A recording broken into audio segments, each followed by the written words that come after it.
റാന്നിന്ന് ബിനുവാണ്. സാറേ, ഇപ്പം വന്നിരിക്കുന്ന പ്രശ്നം എന്ന് പറഞ്ഞു കഴിഞ്ഞാൽ രാഹുൽ മാങ്കൂട്ടത്തിനെ തകർക്കുക. ഇത് നേരത്തെ മൂലം നടക്കുന്ന സംഭവമാണ്. പക്ഷേ ഇപ്പോൾ ഒന്നുകൂടെ ടാർഗറ്റ് ചെയ്യുക. കാര്യം എന്താണെന്ന് വെച്ചാൽ പാലക്കാട് നല്ലപോലെ തിളങ്ങി നിൽക്കുന്ന ഒരാളാണ്. പാലക്കാട് നല്ല കേരളം മൊത്തം നല്ലപോലെ തിളക്കമുള്ളൊരു ഒരു ആളെന്ന് പറയുമ്പോൾ വേറെ ഒറ്റ ഒരാളില്ല, രാഹുൽ മാങ്കൂട്ടമാണ്. ഏത് സമയം മീഡിയക്കാരും എല്ലാം അവൻ്റെ പുറകെ ഉണ്ട്. അവൻ്റെ വായിൽ നിന്ന് എന്ത് വീഴുന്നതെന്ന് അറിയാൻ വേണ്ടി രാഹുൽ മാങ്കൂട്ടത്തിൻ്റെ കൂടെ തന്നെയുണ്ട്. അവനെ ടാർഗറ്റ് ചെയ്താണ് മൊത്തം മാധ്യമങ്ങളും നടക്കുന്നത്. അതെല്ലാ മാധ്യമങ്ങളും, അതിനെ ആരെയും കുറ്റം പറയണ്ട. ഒരാൾക്ക് കിട്ടിക്കഴിഞ്ഞാൽ അവർക്ക് പിന്നെ അതിൻ്റെ പുറകെ പോകാതിരിക്കാൻ ഒക്കത്തില്ലല്ലോ. ഈ 24 ന്യൂസ് അവർ ചെയ്തിട്ടുണ്ടെങ്കിൽ, ഈ വോയിസ് വിട്ടിട്ടുണ്ടെങ്കിൽ ഈ വോയിസ് എന്നത്തെയാണെന്നുള്ളത് നമ്മൾ ക്ലിയർ ആക്കണം. ഇവരെ ചാറ്റ് മാത്രം പുറത്ത് വിട്ടുകൊണ്ട് കാര്യമില്ല. ഈ ചാറ്റ് എന്നാൽ പിന്നെ അവർക്കുണ്ടെങ്കിൽ ഈ ക്രൈംബ്രാഞ്ചിന് കൊടുത്താൽ തന്നെ കുഴപ്പം. ക്രൈംബ്രാഞ്ച് പരാതി ഉണ്ടോ എന്ന് പറഞ്ഞ് അന്വേഷിച്ച് നടക്കില്ലായിരുന്നോ? ഇതുവരെ ഒരു പരാതിയും കിട്ടിയില്ലല്ലോ. അവർ പരാതി അവസാനിപ്പിച്ചല്ലോ. പിന്നെ ഈ പരാതിയും കൊണ്ട് വരുന്നതിൻ്റെ ഉദ്ദേശം ഇവരെ ടാർഗറ്റ് ചെയ്ത് തന്നെയാണ്. അത് അഥവാ ഇനി അദ്ദേഹം ചെയ്തിട്ടുണ്ടോ അത് ഓക്കെ, അദ്ദേഹത്തിൻ്റെ പേഴ്സണൽ വിഷയമാണ്. അദ്ദേഹത്തിൻ്റെ പേഴ്സണൽ വിഷയം എന്തിനാണ് ആ ചാറ്റ് രാഷ്ട്രീയവൽക്കരിക്കുന്നത്, അതിനകത്ത് എന്താണ് ഉദ്ദേശിക്കുന്നത്? അന്നേരം മെയിനായിട്ട് നമുക്ക് മനസ്സിലാക്കാൻ സാധിക്കുന്നത് അവനെ ടാർഗറ്റ് ചെയ്ത് ഇല്ലായ്മ ചെയ്യുക എന്നുള്ള കറക്റ്റ് തന്നെയാണ്. അത് കോൺഗ്രസ്സുകാരും ഉണ്ട്, കമ്മ്യൂണിസ്റ്റുകാരും ഉണ്ട്, എല്ലാ പാർട്ടിക്കാരും ഉണ്ട്. എന്ന് പറഞ്ഞാൽ അവൻ നമ്മുടെ സംസ്ഥാനത്തിൻ്റെ ഒരു മുഖ്യമന്ത്രി മെറ്റീരിയലാണ്. അവന് ജനശ്രദ്ധ അതുപോലെ കിട്ടുന്നുണ്ട്. അവൻ അതുപോലെ പ്രവർത്തിക്കുന്നുമുണ്ട്. ഇതുവരെ ജീവിതത്തിൽ, എനിക്കിപ്പോൾ 50 വയസ്സ് കഴിഞ്ഞു, ഇപ്പോൾ ഇതുവരെ ജീവിതത്തിൽ ഞാൻ ഒരു MLA പോസ്റ്റർ ഒട്ടിക്കുന്ന ഇതുവരെ കണ്ടിട്ടില്ല. ഉള്ള കാര്യം പറയാം. ഏത് പഞ്ചായത്ത് തെരഞ്ഞെടുപ്പിനായാലും എന്തിനായാലും ഒരു പോസ്റ്റർ ഒട്ടിക്കുന്ന ഒരു MLA, അവർ കതറ് വിട്ട് അല്ലെങ്കിൽ അവരുടെ ട്രത് വിട്ട് അവർ വേദിയിലോട്ട് വന്ന് കയറത്തുള്ളൂ. കാറയിലൊക്കെ അങ്ങോട്ട് കയറത്തുള്ളൂ. അണികൾ വേണമെങ്കിൽ പോസ്റ്റർ ഒട്ടിക്കുകയോ എന്ത് വേണമെങ്കിലും ചെയ്യുക. അങ്ങനത്തെ ഒരു സംഭവങ്ങൾ ഇത് വരുന്നുണ്ട്. പക്ഷെങ്കിൽ രാഹുൽ മാങ്കൂട്ടത്തും അത് പറഞ്ഞ പോലെ തന്നെ പ്രവർത്തിക്കും. എന്ന് പറഞ്ഞാൽ എനിക്ക് വേണ്ടി പ്രവർത്തിച്ച എൻ്റെ അണികൾ, അവരുടെ മത്സരം പഞ്ചായത്ത് തെരഞ്ഞെടുപ്പ് നടക്കും, അവരുടെ വീട്, അവർക്ക് വേണ്ട സഹായം മുഴുവൻ, എന്നാൽ കഴിയുന്ന മുഴുവൻ സഹായം ചെയ്യുമെങ്കിൽ അദ്ദേഹം പോസ്റ്റ് ഒട്ടിക്കുന്നത് നമുക്ക് തന്നെ സന്തോഷം തോന്നില്ല. ഒരു MLA എനിക്ക് വേണ്ടി, അല്ലെങ്കിൽ ഞാൻ സ്ഥാനാർത്ഥിയാണെങ്കിൽ എനിക്ക് വേണ്ടി ഒരു പോസ്റ്റ് ഒട്ടിക്കുമ്പോൾ എന്ത് സന്തോഷമാണെന്നറിയാം. അദ്ദേഹത്തിന് വേണ്ടി വീടുകൾ കയറുമ്പോൾ ആ സ്ഥാനാർത്ഥിക്ക് എന്ത് ഉഷാറാണെന്നറിയോ? അതുപോലെ തന്നെ ആ ജനങ്ങൾക്കും ഉണ്ടോ, MLA അവരെ വീടുകളിൽ കയറി വരുന്നു എന്ന് പറയുമ്പോൾ ഒരു സന്തോഷമാണെന്നേ. അവൻ കഴിവുറ്റ നേതാവാണെന്നേ, കഴിവുള്ള നേതാവ്. അവൻ്റെ പേഴ്സണൽ വിഷയത്തിന് എന്തിനാണ് രാഷ്ട്രീയവൽക്കരിച്ചത്? അത് ഒന്നാമത് അവനെ തകർക്കാൻ വേണ്ടിയാണ്. പിന്നെ ഈ ഇഷ്യൂസ് എല്ലാം നമ്മൾ പറയുന്ന പോലെ തന്നെ ഒരു ഇഷ്യൂ മറയ്ക്കണം. ഇപ്പം ഏറ്റവും വലിയ ഇഷ്യൂ നടക്കുകയാണ് സ്വർണ്ണക്കൊള്ള. ശബരിമല സ്വർണ്ണക്കൊള്ള നടന്ന് ഏകദേശം എല്ലാൻ്റെ വക്കിലും എത്തിയിരിക്കുക. LDFൻ്റെ മെയിൻ ആൾക്കാരുടെ വക്കിലെത്തിയിരിക്കുക. ഇപ്പം ഓരോരുത്തരെ ടാർഗറ്റ് ചെയ്തിങ്ങനെ വരുമ്പോൾ പ്രശ്നം മറയ്ക്കണം, അതിനു വേണ്ടി കൊണ്ടിട്ടു. അതും കൂടെ നമ്മൾ ചിന്തിക്കേണ്ട ഒരു കാര്യമാണ്. ഏറ്റവും വലിയൊരു ഇഷ്യൂ ആണ് ശബരിമലക്കൊള്ള. ഇതിനകത്ത് LDFൻ്റെ പങ്ക് കേരളത്തിലുള്ള എല്ലാ ജനങ്ങൾക്കും, മലയാളികൾക്ക് കംപ്ലീറ്റ് അറിയാം. മലയാളികൾക്കല്ല, അത് ഇൻ്റർനാഷണൽ മീഡിയ കംപ്ലീറ്റ് കവർ ചെയ്യുന്നുണ്ട്. ഇത്രയും കൊള്ള നടന്നിട്ട് ഈ കൊള്ളയെക്കുറിച്ച് അറിയത്തില്ല, അതിനുവേണ്ടി പ്രതികരിക്കാതെ അവരെ സംരക്ഷിച്ചുകൊണ്ട് നടക്കുന്ന LDF ശ്രദ്ധിക്കുക. അപ്പോൾ ഇത് മറയ്ക്കാൻ വേണ്ടി ഫോക്കസ് ഇവന് കൊടുക്കുകയാണെങ്കിൽ വീണ്ടും തീർച്ചയായിട്ടും ഇവൻ്റെ മണ്ടക്കോട്ട് ഫോക്കസ് ഇല്ലുമല്ലോ. ആ ഉദ്ദേശമാണ് ഇന്നലെ കൊണ്ട് 24 കൊണ്ട് കൊടുത്തത്. ഞാൻ ചോദിക്കട്ടെ, ഇരയെ കണ്ടു എന്ന് പറയുന്നത്, ഇര അതീവ ഗുരുതരാവസ്ഥയിലാണ്, അങ്ങനെ മാനസിക സംഘർഷമാണെന്നൊക്കെ പറഞ്ഞും വെച്ച്, അങ്ങനെങ്കിൽ ഈ ഇരയെ കണ്ടിട്ടുണ്ടെങ്കിൽ അവർക്ക് തന്നെ കൊണ്ട് കാണിച്ചു കൊടുത്താൽ പോരെ? ക്രൈംബ്രാഞ്ചിന് കൊണ്ട് കാണിച്ചു കൊടുത്തും വെച്ച് ഇരയെ കാണിച്ച് പ്രശ്നങ്ങൾ പരിഹരിക്കട്ടെ. അല്ലെങ്കിൽ ഒറ്റ കാര്യമുണ്ട്, ഈ മാധ്യമപ്രവർത്തകർ ചോദിക്കുന്ന ചോദ്യം എന്ന് പറയുന്നത്, എന്തുകൊണ്ട് ഞാൻ കംപ്ലൈൻറ്റ് കൊടുത്തില്ല, എനിക്കെതിരെ ആരോപണം വന്നിട്ട് ഞാൻ എന്തുകൊണ്ട് കംപ്ലൈൻറ്റ് കൊടുക്കണോ ഇല്ലയോ എന്ന് അവൻ തീരുമാനിക്കും. അവനാ അതിന് തീരുമാനിക്കണ്ടേ? എനിക്കെതിരെ കംപ്ലൈൻറ്റ് ഉണ്ടെങ്കിൽ ഞാൻ തീരുമാനിക്കും കൊടുക്കണോ വേണ്ടായോ, എൻ്റെ ഇഷ്ടമാണ്. കൊടുത്തില്ല. അതിന് നിങ്ങൾക്ക് എന്ത് വേണം? മാധ്യമപ്രവർത്തകർക്ക് എന്ത് വേണം?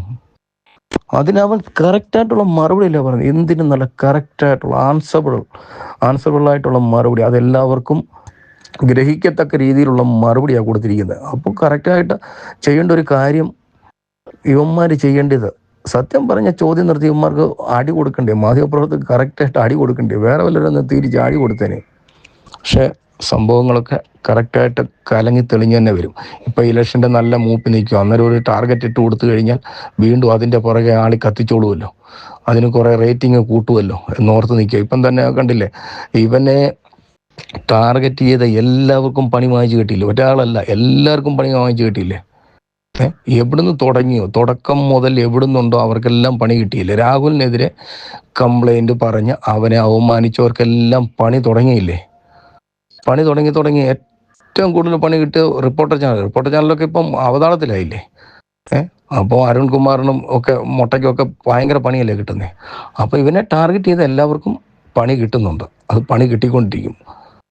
അപ്പം കറക്റ്റ് തന്നെയാണ്. അവനെ ടാർഗറ്റ് ചെയ്ത് കഴിഞ്ഞാൽ തീർച്ചയായിട്ടും അവന് നല്ലൊരു മനുഷ്യനാണ്, നല്ലൊരു ദേശസ്നേഹിയാണ്, അതുപോലെ തന്നെ നല്ലൊരു രാഷ്ട്രീയക്കാരനാണ്, നല്ലൊരു കോൺഗ്രസ്സുകാരൻ. എന്തായാലും ജനത്തെ സ്നേഹിക്കുന്ന, ജനങ്ങളുടെ ഇടയിൽ പ്രവർത്തിക്കുവാൻ കഴിവുള്ള, എങ്ങനെ പ്രവർത്തിക്കണമെന്ന് അറിയാൻ കഴിവുള്ളൊരു നേതാവാണ്. അതുകൊണ്ട് തീർച്ചയായിട്ടും അദ്ദേഹത്തെ എല്ലാവരും സപ്പോർട്ട് ചെയ്യുന്നുണ്ട്, തുടർന്നും സപ്പോർട്ട് ചെയ്യുമെന്ന് ഞാൻ വിശ്വസിക്കും. കേക്കച്ചനെ നമ്മൾ അവിടെ തോപ്പിക്കണം. അവൻ്റെ എല്ലാ പാനലുകാരെയും, അതായത് എറണാകുളത്തിലെ കോർപ്പറേഷനിലും അവിടുത്തെ എല്ലാ പഞ്ചായത്തിലും എല്ലാം തോപ്പിച്ച് കൈ കൊടുക്കണം, എങ്കിലേ ശരിയാകത്തുള്ളൂ. കാര്യം എന്ന് വെച്ചാൽ അവിടെ 2020 കയറട്ടെന്നേ, 2020 ആൾക്കാർ കയറട്ടെന്നേ, കോൺഗ്രസ്സുകാരെല്ലാം 2020 കീഴട്ടെന്നേ, പൊക്കോട്ടെന്നേ. അവിടുത്തെ ആ ഏരിയ കംപ്ലീറ്റ് അവർ ഭരണം പിടിച്ചെടുത്തോട്ടോ. കോൺഗ്രസിനും LDFനും കൊടുക്കണ്ട. കേക്കച്ചൻ്റെ കേക്ക് അവിടെ മുറിഞ്ഞു പോട്ടോ. ഒരു ഇതും ഇല്ലല്ലോ. ഇപ്പോൾ ഓരോ ന്യൂസും കൊണ്ട് പോയിക്കൊണ്ട് വരിക, അങ്ങനെ ചെയ്തു, സംസാരിച്ചു, ഇങ്ങനെ സംസാരിച്ചു എന്ന് പറഞ്ഞുള്ള വോയിസ് ക്ലിപ്പ് മാത്രമേ ഉള്ളല്ലോ. എടാ, ഇതിനൊന്നും യഥാർത്ഥ ഉടമയൊന്നുമില്ല. ഇത്രയും വലിയ സംവിധാനമൊക്കെ ഉണ്ടല്ലോ മാധ്യമപ്രവർത്തകർ, അവർക്ക് എന്തുകൊണ്ട് ഒന്ന് ഇത് രാഹുലിൻ്റെ ആണോ എന്ന് മനസ്സിലാക്കിക്കൂടാ. ഇവർ കൊടുക്കുന്ന ഓരോ വോയിസ് ക്ലിപ്പും കൊടുക്കുന്ന ആദ്യം മനസ്സിലാക്കുക, എന്തായാലും രാഹുലിൻ്റെ ആണെങ്കിൽ അവർ തറപ്പിച്ച് കൊടുക്കണ്ടേ. അവർ കൊടുക്കത്തില്ല. ഈ ഓരോ ക്ലിപ്പ് കൊടുത്തു കഴിയുമ്പോൾ ക്ലിപ്പിൻ്റെ പുറകെ പോകുന്നേ ഉള്ളല്ലോ, അത് അന്വേഷിക്കുന്നില്ലല്ലോ. അന്വേഷിക്കാനൊക്കെ ഉണ്ടാ, അവർക്ക് അന്വേഷിക്കണ്ടല്ലോ. അവർക്ക് ഇങ്ങനെ രസകരമായിട്ടുള്ള ഓരോ ഇതങ്ങ് വിട്ടുകൊടുത്താൽ പോരെ. ചാറ്റും, എടാ ഈ ചാറ്റൊന്നും ഒരിക്കലും ജനത്തിൻ്റെ അഥവാ മീഡിയ ഇത് കവർ ചെയ്യേണ്ട കാര്യമില്ല. മീഡിയയ്ക്ക് ഇതൊരു വിഷയമല്ല. ഇതിനേക്കാളും എന്തെല്ലാം വിഷയങ്ങൾ നടക്കുന്നു, അതിനകത്തൊന്നും കവർ ചെയ്യേണ്ട ഈ ഒരു വിഷയമാണ് ഇവർക്ക് കവർ ചെയ്യേണ്ടത്. അപ്പം തീർച്ചയായിട്ടും രാഹുലിനെ കൊല ചെയ്യുക, അവനെ നിരാശപ്പെടുത്തി എങ്ങനെയും ആത്മഹത്യക്ക് കൊണ്ട് തള്ളിയിടുക. ഇത് സാറ് പറഞ്ഞ പോലെ തന്നെ അതിനുള്ള പരിപാടിയാണ് ഇവന്മാർ ചെയ്യുന്നത്. ഇവർക്ക് തക്കതായ മറുപടി കൊടുക്കണം. ഈ ചാനലുകാർക്കും ഇവർക്കെതിരെ ഒറ്റയൊരുത്തി ഇത്രയും വ്യാജ വീഡിയോ നിർമ്മിക്കുന്നതിനും അതുപോലെ തന്നെ ഇതിനൊന്നും കേസെടുക്കാൻ ഈ സർക്കാരിന് കഴിയത്തില്ലേ. എന്തോ സൈബർ കേസായാലും എന്തോ ആരും എടുക്കാൻ ഇവർക്ക് കഴിയത്തില്ലേ. രാഹുൽ പറയുന്നുണ്ട്, എനിക്ക് കേസുണ്ടെങ്കിൽ ഞാനതിനെ നേരിട്ടോളാം, വ്യക്തമായിട്ട് പറയുന്നുണ്ടല്ലോ. അപ്പം തീർച്ചയായിട്ടും ആ ഒരു കേസ് അവൻ നേരിടാൻ തയ്യാറാ. അത് അവൻ്റെ സൗകര്യം പോലെ ചെയ്തോളും. അവരുടെ കേസ് നടക്കുമല്ലേ. കേസ് കോടതി ചെന്നാൽ പറഞ്ഞാൽ പോരെ. കോടതി ചെല്ലാൻ ഒക്കത്തില്ല, ഇതിന് തെളിവില്ല. കോടതി ചെല്ലണമെന്നുണ്ടെങ്കിൽ അതിന് തെളിവുകൾ വേണ്ടായോ. ഇത് ചുമ്മാ പടച്ചു വിട്ടിട്ട് കാര്യമില്ലല്ലോ. ഇതിന് തെളിവ്, അതിൻ്റെ ആൾക്കാരെ എല്ലാം കാരണസഹിതം വ്യക്തമാക്കേണ്ട ഉത്തരവാദിത്വം ഇവർക്കും ഇല്ലേ, മീഡിയക്കാർക്കും ഇല്ലേ. മീഡിയക്കാർ പറഞ്ഞു വിട്ട് കഴിഞ്ഞാൽ ഇവർക്കെതിരെ കേസ് എടുക്കത്തില്ല. നിയമപരമായിട്ട് ഇവർക്കെതിരെയും കേസെടുക്കാമല്ലോ, സ്വയമായിട്ട് കോടതിക്ക് കേസെടുക്കാമല്ലോ, അല്ലെ ആർക്കെങ്കിലും കേസ് കൊടുക്കാമല്ലോ. ഇതൊക്കെ പടച്ചു വിടുന്ന യുവന്മാരെ സമ്മതിക്കണം കേട്ടോ. ഒരുത്തനെ ടാർഗറ്റ് ചെയ്ത് എങ്ങനെ നശിപ്പിക്കുക എന്നുള്ളത്, നല്ലൊരു നേതാവിനെ നശിപ്പിക്കുക എന്നുള്ളത് ഈ കോൺഗ്രസ്സുകാരുടെ വായിൽ ഞാൻ പഴം വിഴുങ്ങി വെച്ചിരിക്കുകയാണ്. ഒറ്റയൊരുത്തൻ്റെ വായിലും ഇല്ലല്ലോ. ഇച്ചിരിയൊക്കെ സംസാരിച്ചാൽ മുരളിയേ ഉള്ളൂ. മുരളിക്കും സംസാരിക്കാനുള്ള വോയിസ് ഇല്ല. കാരണം ചെവന്മാരൊക്കെ പതറിപ്പോവുക. കാര്യം വെച്ചാൽ, എടാ സാറ് പറഞ്ഞ പോലെ തന്നെ 100 ദിവസമായി ഇത്രയും നാളും തെളിവ് കൊണ്ട് നിരത്താൻ നിനക്കൊന്നും സമയം കിട്ടിയില്ലയോ. ഇപ്പം വീണ്ടും ഓരോ ക്ലിപ്പും കൊണ്ട് വന്നു ഇനി ഒക്കത്തില്ല, ഞങ്ങളവനെ എടുക്കുക, പഴയ സ്ഥാനം ഉൾപ്പെടെ അങ്ങോട്ട് കൊടുക്കുക എന്ന് പറഞ്ഞു കഴിഞ്ഞാൽ സാറ് പറഞ്ഞ പോലെ തന്നെ ചെയ്യുമായിരുന്നെങ്കിൽ എന്തായിരുന്നു. എന്നാൽ ഇവന്മാരുടെ അണക്കുറ്റിക്ക് അടി കിട്ടിയ പോലെ ഇരുന്നിന്. എന്തുവായാലും കൊള്ളാം ഇമാരുടെ പരിപാടികൾ നടക്കട്ടെ. അങ്ങോട്ട് ഇച്ചിരൂടെ നല്ല ശക്തമായിട്ട് പ്രതികരിക്കട്ടെ ജനങ്ങൾ. കേക്കച്ചൻ്റെ അരമന ഒക്കെ പരിപാടി അങ്ങ് നശിക്കട്ടെ. എന്ത് KC വേണുഗോപാലിൻ്റെ ഒന്നും സൗണ്ട് കേൾക്കാനില്ലല്ലോ. ഇവരൊക്കെ ഇതിനെല്ലാം പങ്കാളികളാണ്, 100% പങ്കാളികളാണ്. അതുകൊണ്ടാണ് ഇങ്ങനെ പറ്റുന്നത്. യുവ നേതാക്കളെ ടാർഗറ്റ് ചെയ്ത് ഇവന്മാർ നശിപ്പിച്ച് കളയുക. അത് സാറ് പറഞ്ഞ പോലെ, നേരത്തെ സാറ് പറഞ്ഞതാണ്, ആദ്യം പോലെ സാറ് പറയുന്നൊരു കാര്യം ഇത്. അതുകൊണ്ട് എന്തുവായാലും രാഹുലിന് നല്ലൊരു വിജയം കിട്ടട്ടെ. അവിടുത്തെ പാലക്കാട്ടെ ജനങ്ങൾ രാഹുലിനെ വിജയിപ്പിക്കട്ടെ. രാഹുലിൻ്റെ നേതൃത്വത്തിലുള്ള അവിടുത്തെ ആ പാനൽ കംപ്ലീറ്റ് വിജയിക്കട്ടെ. അവിടെ ആ മുനിസിപ്പാലിറ്റി കംപ്ലീറ്റ് UDF പിടിച്ചെടുക്കട്ടെ. അങ്ങനെ തന്നെ ചെയ്യട്ടെ. അവിടെ മൊത്തം പാലക്കാട് മൊത്തം കോൺഗ്രസിൻ്റെ ഏരിയ ആകട്ടെ, UDF വിജയിക്കട്ടെ അവിടെ. ബാക്കി എവിടെ തോറ്റെന്ന് പറഞ്ഞാലും പ്രശ്നമല്ല, UDF അവിടെ വിജയിക്കട്ടെ. അവനെ ടാർഗറ്റ് ചെയ്തല്ലേ എല്ലാവരും ചെയ്യുന്നത്. അപ്പോൾ അവൻ്റെ ഏരിയ പാലക്കാട്ടെ ജനങ്ങൾ ഒന്ന് തീരുമാനിക്കാം, എല്ലാവരും അവിടുത്തെ UDFൻ്റെ നേതാക്കളെ വിജയിപ്പിക്കുക, അതിനുവേണ്ടി ഉത്സാഹിക്കുക, അതിനുവേണ്ടി ശ്രമിക്കുക. നമുക്ക് രാഹുലിനൊരു ഏറ്റവും വലിയൊരു ഉയർച്ച കൊടുക്കണം. അങ്ങനെ തന്നെ സംഭവിക്കട്ടെ. അതിനുവേണ്ടി പാലക്കാട്ടെ ജനങ്ങൾ ഒന്നടങ്കം രാഹുലിൻ്റെ പിന്നിൽ അണിനിരന്ന് രാഹുലിനെ പിന്തുണച്ച് എല്ലാ സ്ഥാനാർത്ഥികളെയും വിജയിപ്പിക്കട്ടെ. UDFൻ്റെ സ്ഥാനാർത്ഥികളെ വിജയിപ്പിച്ച് അവിടെ നിന്ന് തിളക്കമാർന്നൊരു വിജയം നൽകട്ടെ. അങ്ങനെ പാലക്കാട്ടെ ജനങ്ങൾ രാഹുലിലൂടെ നമ്മുടെ അടുത്ത നിയമസഭാ തെരഞ്ഞെടുപ്പിൽ രാഹുലിന് ഏറ്റവും വലിയൊരു മുഖ്യ സ്ഥാനം, അഥവാ ഞാൻ പറയുന്ന മുഖ്യമന്ത്രി സ്ഥാനം തന്നെ കൊടുക്കട്ടെ. അങ്ങനെ തന്നെ ഒരു തീരുമാനം അങ്ങനെ ആകട്ടെ. അങ്ങനെ തന്നെ അവനെ ദൈവം അനുഗ്രഹിക്കട്ടെ. ഈ സതീശൻ എന്ന് പറയുന്നവനെ ഒതുക്കാൻ കോൺഗ്രസ്സിൽ ഇവന്റെ മേലെ ആരും ഇല്ലേ? ഇവൻ ഒരുത്തനായിട്ട് ഈ രാഹുലിനെ മാറ്റി നിർത്താൻ വേറെ ആരും ഇല്ലേ രാഹുലിന്റെ കുറ്റം തീർക്കാനായിട്ട്? കഷ്ടം, സങ്കടമുണ്ട്. ഇത്രയും നല്ലൊരു പയ്യനെ ഇങ്ങനെ നശിപ്പിക്കുന്നത്. കോൺഗ്രസ് നശിച്ചു പോകില്ലേ? എങ്ങനെയെങ്കിലും സതീശനെ ഒഴിവാക്കാൻ സാധിക്കില്ലേ? ഇപ്പൊ ഈ രാഹുലിന്റെ പ്രശ്നം വീണ്ടും കൊണ്ടുവന്നത് കേക്കച്ചനാകട്ടോ, അല്ലാതെ കമ്മ്യൂണിസ്റ്റുകാരൊന്നും അല്ല. ഇവനെ അവിടുന്ന് ഇതെടുത്ത് കൊടുത്ത് അവരെ കൊണ്ട് പ്രേരിപ്പിക്കുന്ന കാര്യം. ഈടായിട്ട് അവന് ശരിക്കും നല്ല ജനങ്ങളിൽ നിന്നുള്ള അടി കിട്ടുന്നുണ്ട്. കാര്യം രാഹുൽ പാലക്കാട്ട് പോയി വലിയ വലിയ പ്രശ്നങ്ങളൊക്കെ നേരിട്ട് ജയിച്ചു വരുന്നുണ്ടേ, ആ പത്രിക തള്ളിയ കാര്യങ്ങളൊക്കെ. അപ്പം അത് കേക്കച്ചനെ കൊണ്ടും അവൻ്റെ ദൈവത്തിനെ കൊണ്ട് നടക്കാത്ത കാര്യങ്ങളാണ്. അവൻ ചുമ്മാ ഇങ്ങനെ മേളിക്കുണിഞ്ഞ് നടക്കുന്ന, ഇവൻ എന്തെങ്കിലും ഇവനെ കൊണ്ട് കാര്യങ്ങൾ നടക്കുന്നു, കോൺഗ്രസിന് വേണ്ടി എന്തെങ്കിലും ഇവൻ ചെയ്യാൻ പറ്റുന്നു. ഇവൻ ചുമ്മാ മാജി പൊടിച്ച് ഇങ്ങനെ നടക്കുക എന്നുള്ളതല്ലാതെ. അപ്പോൾ ഇവൻ്റെ പരിപാടിയാണ്, ഇവനാണിത് കൊടുത്തിരിക്കുന്നുള്ളത് നമുക്ക് മനസ്സിലാകും. ഈ അരിയാഹാരം കഴിക്കുന്നവർക്കെല്ലാം അറിയാം. അല്ലാതെ കമ്മ്യൂണിസ്റ്റുകാരോ BJPക്കാരോ അവന്മാർ ആദ്യം കൊടുത്തവന്മാർ മൂഞ്ചിപ്പോയി. ഇപ്പോൾ ഇവനാണ് ഈ അണ്ടർഗ്രൗണ്ടിൽ ഈ വേല ചെയ്യുന്നത്. കാര്യം ഇത്രയും നാളായിട്ട് ഇത്രയും കോൺഗ്രസിൻ്റെ ഒരു വലിയ മുന്നേറ്റം വന്നുകൊണ്ടിരിക്കുമ്പോഴും ഇവന് എന്തെങ്കിലും അഭിപ്രായം പറയുന്നുണ്ടോ? മറ്റുള്ളവരെല്ലാം പറയുന്നുണ്ടല്ലോ ന്യായമായിട്ടുള്ള കാര്യം. പാലക്കാട്ടെ MP ആയാലും ശരി, നമ്മുടെ മണ്ണുണ്ണി ഇവൻ KVCC പ്രസിഡന്റ് ആയാലും എല്ലാവരും രാഹുലിനെ പറ്റി പറയുന്നുണ്ടല്ലോ. അപ്പോൾ ഇവൻ മാത്രം പറയാതെ ഇങ്ങനെ മൗനമായിട്ട് നടക്കാന്ന് പറഞ്ഞാൽ അവനിങ്ങനെ ഓരോ സമയം വരുമ്പോൾ ഇങ്ങനെ പൊട്ടിക്കൊണ്ടേ ഇരിക്കുക. അത് മാറാൻ കാര്യം എങ്ങനെങ്കിലും രാഹുലിനെ എങ്ങനെങ്കിലും അവനെ ഇത് പറഞ്ഞു എവിടെ പോയാലും എന്തോ കുറച്ചാലും അത് എത്ര പിള്ളേരെ ഉണ്ടാക്കിയാലും കേസ് കോടതി പോയാൽ നിൽക്കത്തില്ല. അത് വേറെ കാര്യം.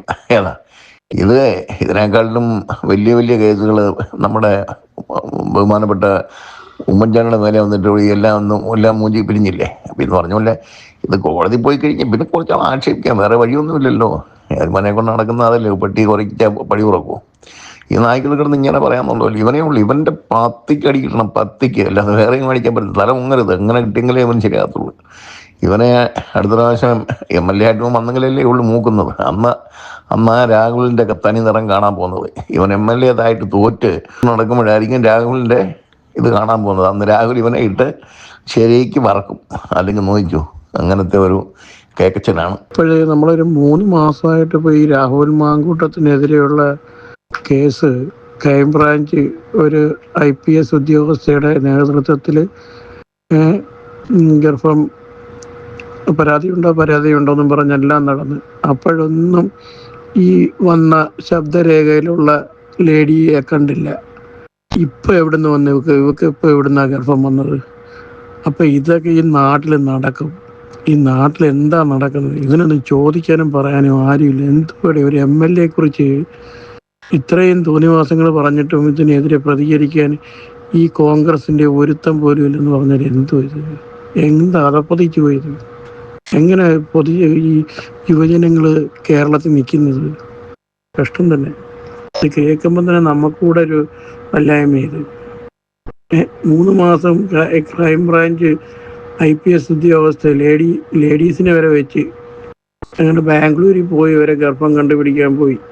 എന്നിട്ട് അന്നേരം ഒന്നും കാണാത്ത ഒരാള് ഒരു സുപ്രഭാതത്തിൽ ഒരു ന്യൂസ് ചാനലിൽ പ്രത്യക്ഷപ്പെടുക എന്ന് പറയുമ്പോൾ ഇതെന്തോ വല്ല മോളിൽ നിന്ന് വല്ലതും പൊട്ടി വരുന്നതാണ്. ഇതൊന്നും ചോദിക്കാൻ പറയാനും ആരുമില്ലേ? ഞാൻ തൃശ്ശൂരിൽ നിന്ന് ഒരാളാണ് വിളിക്കുന്നത്. നിങ്ങളുടെ ന്യൂസൊക്കെ ഞാൻ കേൾക്കാറുണ്ട്. അപ്പോൾ പുതിയ രാഹുലും മാങ്കൂട്ടത്തിന്റെ പ്രശ്നങ്ങളൊക്കെ എല്ലാ ദിവസവും കേൾക്കാറുണ്ട്. ഞാനൊരു കോൺഗ്രസ്സുകാരുടെ പാരമ്പര്യമായിട്ട് ഞാൻ 72 വയസ്സുള്ള ആളാണ്. ഇപ്പോഴത്തെ ഈ രാഹുലിനെതിരെയുള്ള ഈ ആക്രമണം കണ്ടിട്ട് എന്ത് തോന്നുന്നു? എന്ന് തോന്നുന്നുണ്ടെങ്കിൽ ആണായിട്ട് മീശ വെച്ചുണ്ടായ പോലെ.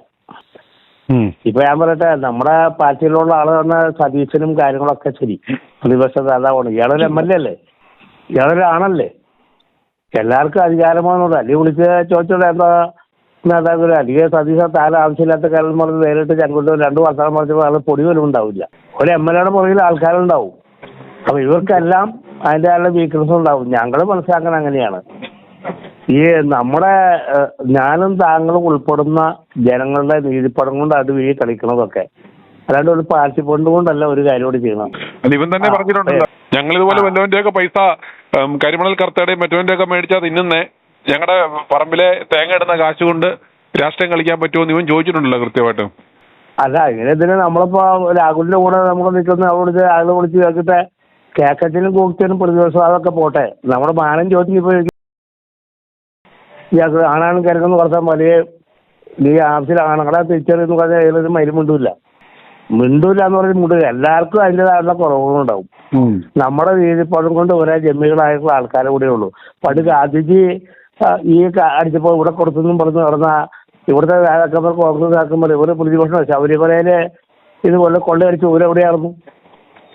ഇലക്ഷൻ പറയാൻ പോകില്ല. ഇവരെ ആരെങ്കിലും ഒരു മുന്നുണ്ടാവും. ശബരിമല ഇത്രയും പ്രശ്നം ഉണ്ടായിട്ട് ഈ നേതാക്കന്മാര് ഈ ചാനലുകളിൽ വളവളാന്ന് പറഞ്ഞപ്പോൾ എന്തെങ്കിലും നടത്താൻ അവർക്ക് കഴിവുണ്ടോ? ഈ വിശ്വാസികളെ കരുക്കാൻ കോൺഗ്രസിന് പറ്റുന്നുണ്ടോ? ഇത്രയും സംഭവം ഉണ്ടായിട്ടുള്ള ആരെങ്കിലും ഇവിടെ ഒരു പ്രതിപക്ഷം ഉണ്ടോ? ഞങ്ങളെ സംബന്ധിച്ച് കോൺഗ്രസ് സംബന്ധിച്ച് ഇവരെല്ലാവരും ഇത് തന്നെ. രാഹുൽ പറഞ്ഞു, അവര് പറഞ്ഞു, ഇവര് പറഞ്ഞാലും മനസ്സിലാവും. ഒരു സമരത്താണോ പ്രതിപക്ഷം നടത്താനോ ഒരു ജനങ്ങളെ കയ്യിലെടുത്ത് നാളെ ഒരു ഭരണം പിടിക്കാനുള്ള ഒരു സാധനം ഇവർക്ക് ആർക്കെങ്കിലും ഉണ്ടോ? മുരളി പറഞ്ഞു അങ്ങനെ പിടിക്കും. കോടതി കൂടെയുള്ള നമ്മുടെ എല്ലാം കോടതിയാണ്. ഇവർ ആക്ഷേപത്തിന് കൂടെ എവിടെയായിരുന്നു? ആ സമയം കോൺഗ്രസ്സുകാരെ കൂടെ നടത്തുന്നത് എന്നുണ്ട്. അവിടെ മനുഷ്യർ ഇവിടെ കിടന്നിറങ്ങാൻ പറ്റുമോ? രാഹുലിന്റെ കാര്യങ്ങൾ നല്ല ചെറുപ്പക്കാരുടെ കാര്യങ്ങളാണ്. അതൊക്കെ കൃത്യമായിട്ട് വർത്താനം പറഞ്ഞാൽ അവരൊന്നും കൊണ്ടുമില്ല. നമ്മൾ പാർട്ടിക്കാരാണ്, 72 വയസ്സാകുക. ഇനിയിപ്പോ നാളെ എവിടെ വോട്ട് ചെയ്യുമെന്ന് വിചാരിക്കണം. ഞാനും താങ്കളും സംസാരിക്കുന്ന നമ്മുടെ ആൺകളല്ലേ, ഒരു പരിധി കഴിയുമ്പോൾ നമ്മുടെ ഒരു അഭിമാനം ഉണ്ടാവും ഒരാളെ നിലയ്ക്ക്. അതിൽ ചോദിക്കുമ്പോൾ അതിൽ രക്തം നിലയ്ക്കുമ്പോൾ അയാൾ വീടറിയും. പാർട്ടി അതൊക്കെ ആയിക്കോട്ടെ, പിന്നെ പാർട്ടി കെട്ടിപ്പിടിച്ചുള്ളത് അതൊക്കെ നടക്കട്ടെ. എന്നിരുന്നാലും ഇവർക്കൊന്നും പ്രതികരിക്കാനും ശേഷിയില്ലാത്ത ഒരവസ്ഥയിലേക്ക് വന്നു. രാഹുലിന്റെ പക്ഷത്തെ ഞാനും. പക്ഷേ പൊങ്ങാൻ മറ്റുള്ള അനുവദിക്കില്ല. എല്ലാവരും കോൺഗ്രസ് പിടിച്ചേക്കുമല്ലേ. എന്ത് കോൺഗ്രസ്?